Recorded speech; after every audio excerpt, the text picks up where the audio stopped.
हर महादेव। हर हर महादेव। गुरुजी, आजकल समाचार में चल रहा है श्री रामचरितमानस के लिए ढोल गवार शूद्र पशु नारी सकल ताड़ना के अधिकारी। इस पर बहुत ही गंभीर लांछन लगाया जा रहा है कुछ राजनीतिक तत्वों द्वारा। इस पर महाराज जी आपके क्या विचार हैं? हमको इसमें बदलाव करने को भी कहा जा रहा है कि सकल शिक्षा के अधिकारी कर दिया जाए, तो जो इसकी मूल अर्थ है उसको बदलने का प्रयास हो रहा है। इस पर आप कुछ दो बातें कहें। अच्छा, सबसे पहले सभी लोग भक्तों को हर हर महादेव।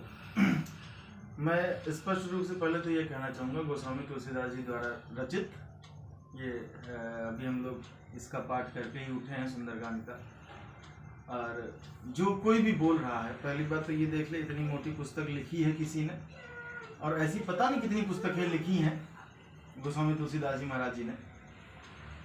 तो इतनी पुस्तकें लिखने वाला व्यक्ति विशेष होता है, वो व्यक्तित्व होता है, कोई व्यक्ति नहीं होता है। इसको बदलने का अधिकार सिर्फ और सिर्फ गोस्वामी तुलसीदास जी को, और शायद वो अब हमारे बीच में नहीं है। इसका हमें भी दुख है, और जिन लोगों को नहीं पता है उनको दुख होना चाहिए। हमें लगता है आप जिस विषय में बात कर रहे हैं, स्वामी प्रसाद मौर्य जी ने इस पर बोला है। जी जी। तो अच्छा, उनको दिक्कत इस बात से नहीं कि ये इस लाइन में लिखा है ढोल गंवार शूद्र पशु नारी सकल ताड़ना के अधिकारी। उनको टेंशन ये है कि उनका भी नाम इसमें लिया गया है। अच्छा, वो किस में आते हैं आप कहेंगे? तो न नारी हैं, न पशु हैं, न शूद्र हैं, न ढोल है, लेकिन वो गंवार है। दिक्कत ये है कि वो गंवार में आते हैं। शूद्र एक वर्ण है जो आज हमारे समाज में नहीं है। इसका बिल्कुल स्पष्ट डॉक्टर भीमराव अम्बेडकर जी ने स्पष्ट कर दिया था कि जो शूद्र की व्यवस्था है वो अब हमारे उसमें नहीं रह गई।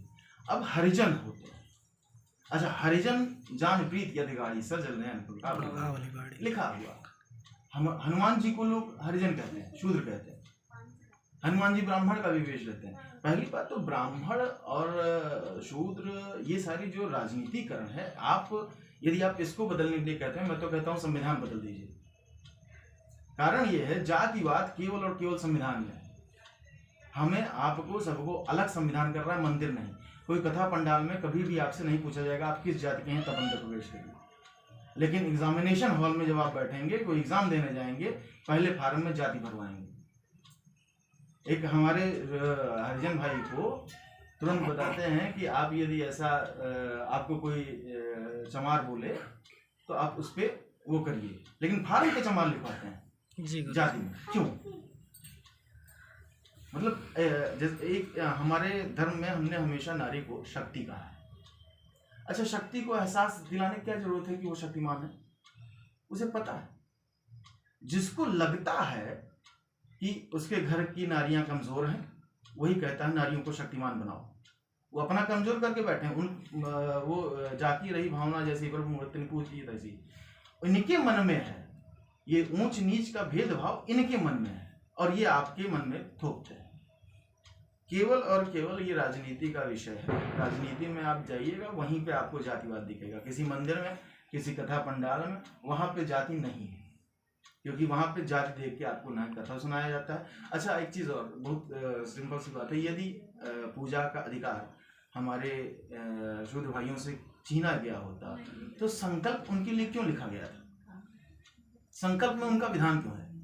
जब संकल्प दिलवाते हैं पंडित जी को, तो उसमें क्यों बताया गया है यदि पूजा का अधिकार ही नहीं था? श्री राम जी ने सभी धर्मों को, सभी जातियों को इकट्ठा करके रखा, और आज उन्हीं की पुस्तक इसलिए इसको उनके जब उनकी बखान जिस पुस्तक में इसलिए हटाने का प्रयास हो रहा है। कारण ये है सिर्फ और सिर्फ। अच्छा, एक चीज और ध्यान दीजिएगा, बौद्धिस्ट, ईसाई वाले यही सब प्रयास भी कर रहे हैं।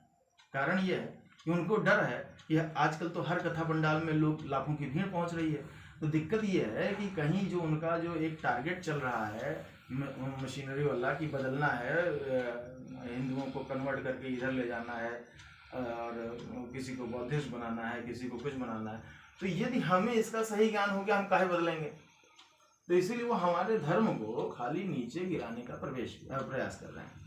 और जो कोई भी कह रहा है ऐसी बात है और उसको हम गंवार से ही जोड़ते हैं। अच्छा, गंवार के लिए इसमें साफ साफ कहा गया गगन समीर अनुल जल धरनी। समीर को कनेक्शन किया गया गंवार से, यानी बह रहा है ना, बह जाने दो, हवा स्वरूप। हाँ हवा, चाहे जैसा भी हो भाई, आया गया, उसके ऊपर ध्यान नहीं देना। तो हम लोग सबसे बड़ी दिक्कत ये है कि स्वामी प्रसाद मौर्य जी राजनीति में आए, भाजपा से अभी गए, फिर अभी हमें तो महात्मा बुद्ध जी की जो लोग पूजा करते हैं, चूँकि हम लोग भी महात्मा बुद्ध जी को बहुत मानते हैं, हाँ भाई, महात्मा बुद्ध जी को मानते हैं, भगवान बुद्ध को नहीं मानते, स्पष्ट। मैं उन्हें भगवान नहीं कहता, हमारे गुरु हो सकते हैं, जैसे हमारे गुरु जी हैं तो हम उनकी पूजा करते हैं, लेकिन भगवान के रूप में नहीं जी। मैं उनको पूजनीय मानता हूँ, लेकिन गुरु के रूप में। महात्मा बुद्ध जी ने जो शिक्षा दी, महात्मा बुद्ध जी कहते रहे मूर्ति पूजा बंद करो, अभी मौर्य जी के चले ये दष्ट मूर्ति होगा खाली। महात्मा बुद्ध जी की अपने गुरु की, अपने भगवान की बात ना मानने वाले वो आए हैं इसका ज्ञान देने। अभी मैं चैलेंज करता हूँ स्वामी प्रसाद मौर्य जी को, यहाँ पे अगर मैं अपने यहाँ सबसे छोटा जो सुंदरकांड पढ़ने आता है नैतिक के साथ बैठा दूं, सुंदरकांड पूरा पढ़ नहीं पाएंगे,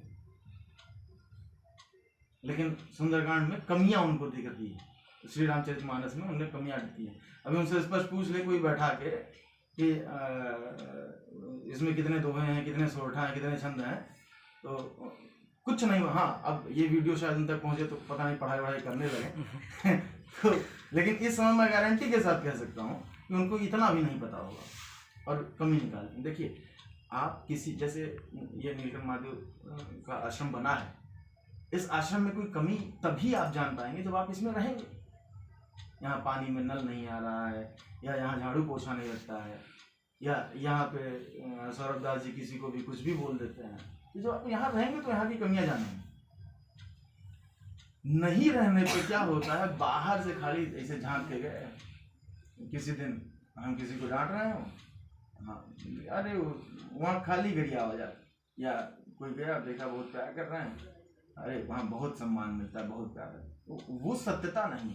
जब तक आप पूरे कथा को पढ़ेंगे नहीं, बाल कांड उठा लें, कोई भी जिसको इनके बारे में जानना है, तुलसीदास जी के बारे में जानना है, और दास कभी ब्राह्मण नहीं होता, दास दास होता है, और दास का कोई जाति नहीं होता।